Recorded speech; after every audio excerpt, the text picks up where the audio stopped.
UPSC தேர்வு முடிவுகள் வெளியாகி இருக்கக்கூடிய சூழ்நிலையில் தமிழ்நாட்டில் இருந்து வெற்றி பெற்றவர்களில் ஒவ்வொருவருக்கும் ஒவ்வொரு சுவாரஸ்யமான கதை இருக்கு.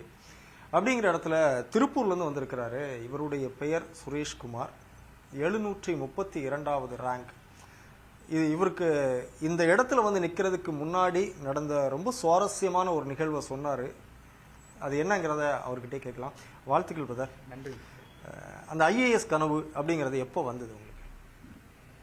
அனைவருக்கும் முதலில் வணக்கம். ஐஏஎஸ் கனவு என்பது வந்து எங்களுடைய குடும்பம் பின்னணி வந்து ரொம்ப ஒரு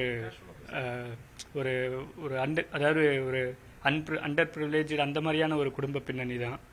அதிலிருந்து எந்த வேலைக்கு போனாலும் நம்மளால் பொழைச்சிக்க முடியும், காசு சம்பாதிக்கலாம். பட் எனக்கு என்ன மாதிரியான ஒரு உணர்வு ஏற்பட்டுச்சுன்னா, பள்ளி காலங்களில் இந்த யூபிஎஸ்சி தேர்வு, ஐஏஎஸ், இதில் இருக்கக்கூடிய இந்த சர்வீசஸ்ங்கிறது ஒரு அடையாளத்தை கொடுக்குது. அது ஒரு தனி மனித அடையாளம் மட்டுமல்லாமல் ஒரு சமூகத்தின் அடையாளமாகவும் இருக்குது.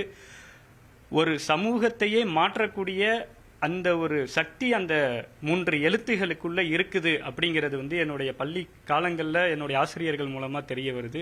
அதன் பிறகு அது மேலே ஒரு பற்று வந்து அதற்காகவே பள்ளிகளில் நல்லா படித்தேன். நான் படித்தது எல்லாமே அரசு பள்ளிகள், அரசு உதவி பெறும் பள்ளிகளில் தமிழ் வழியில் தான் படித்தேன். தமிழ் வழியில் படித்து அதன் பிறகு நல்ல மதிப்பெண் 10ஆம் 12ஆம் வகுப்பில் பெற்றனால அரசினர் தொழில்நுட்ப கல்லூரி கோவையிலையும் ஒரு உதவி தொகை மூலமாக படித்தேன். அதன் பிறகு தேடுதலில் அறம் ஐஏஎஸ் அகாடமி எனக்கு மிகப்பெரிய உதவி செய்திருக்கிறது. இதுதான் என்னுடைய ஐஏஎஸ் கனவுக்கான ஒரு ஊக்கம். அதாவது அப்பா வந்து ஒரு பனியன் கம்பெனியில் வேலை செய்கிறாரு அப்படின்னு சொன்னீங்க. அந்த மாதிரியான ஒரு சூழலில் இருக்கும்போது அந்த காலகட்டம் எப்படி இருந்தது? வறுமை அப்படிங்கிறது படிக்கலாமா, இல்லை இப்போவே ஏதாவது ஒரு வேலைக்கு போயிடலாமா அப்படிங்கிற எண்ணம் வந்திருக்குங்க? பள்ளி முடிகிற வரைக்கும், குறிப்பாக சொல்லணும்னா கல்லூரி முடிகிற வரைக்கும் அந்த வறுமை அப்படிங்கிற அந்த வாசம் படாத மாதிரி தான் வீட்டில் பார்த்துக்கிட்டாங்க. அதற்கேற்ற மாதிரி எங்கள் ஃபேமிலியில் என்னென்னா கல்விக்கு மிக அதிக முக்கியத்துவம், எந்த சேவிங்ஸு வீடு அதுக்கு எதுக்குமே போகாமல் முழுவதுமாக எனக்கும் என்னுடைய தம்பியுடைய கல்விக்கும் முழுவதுமாக முக்கியத்துவம் கொடுத்தாங்க. அதன் பிறகு ஐஏஎஸ் படிக்கணும்னு சொன்னப்போ அவங்களுக்கு ஒரு மிகப்பெரிய இடி தான். ஏன்னா ஒரு இன்ஜினியரிங், ஒரு நல்ல அரசு தொழில்நுட்ப கல்லூரி கோவைங்கிறது ஒரு நல்ல கல்லூரி, அங்கே படிச்சுட்டு வேலைக்கு போகாமல் பையன் இப்படி சொல்கிறானே அப்படிங்கிறப்ப மிகப்பெரிய அடி தான். இருந்தாலும் அவங்க மிகப்பெரிய சப்போர்ட் பண்ணாங்க. நீ என்ன வேணாலும் பண்ணுறா, படி. அந்த ஒரு முதல் 1 வருட காலங்கள் வந்து கொஞ்சம் வீட்டிலிருந்து பணம் கேட்டேன், அது கடினமாக இருந்தது. அப்புறம் 3 மாத காலம் இந்திய போஸ்ட்டில் வந்து எனக்கு ஒரு பார்ட் டைம் ஜாப் கிடச்சிச்சு, பிரான்ச் போஸ்ட் மாஸ்டராக. அதில் ஒரு 1 வருட காலம் பணியாற்றி கொண்டே படித்தேன். அதாவது ப்ரிலிம்ஸ் எழுதுறீங்க, அதில் வந்து ரொம்ப டஃப்பாக இருக்குது, இதில் நம்ம ஜெயிப்போமா அப்படிங்கிற தெரியாத சூழலில் நீங்கள் மறுபடி வேலைக்கே ஊருக்கு போயிட்டு தான் கேள்விப்பட்டோம். என்ன நடந்தது அப்போது? அது என்னுடைய முதல் அட்டம்ப்டில் எனக்கு ப்ரிலிம்ஸ் நான் தேர்ச்சி பெறவில்லை. பிறகு 2வது அட்டம்ப்ட் நான் ட்ரை பண்ணேன். அந்த 2வது அட்டம்ப்டில் வந்து ரொம்ப ஒரு டஃப்பான பேப்பர். ஸோ நான் என்ன முடிவு பண்ணிட்டேன், எக்ஸாம் எழுதினதுக்கப்புறமே சரி கிளியர் ஆகாது அப்படின்னு மொத்தமாக ஊருக்கு போயிட்டு என்னுடைய அந்த கல்லூரி நண்பர்கள் கிட்ட திரும்ப பேச ஆரம்பித்து அதற்கான தகுந்த கோர்ஸ் எல்லாம் படித்து ஜாயின் பண்ணிட்டேன். சரி ஒரு கம்பெனிக்கு போயிடுவோம் அப்படின்ட்டு.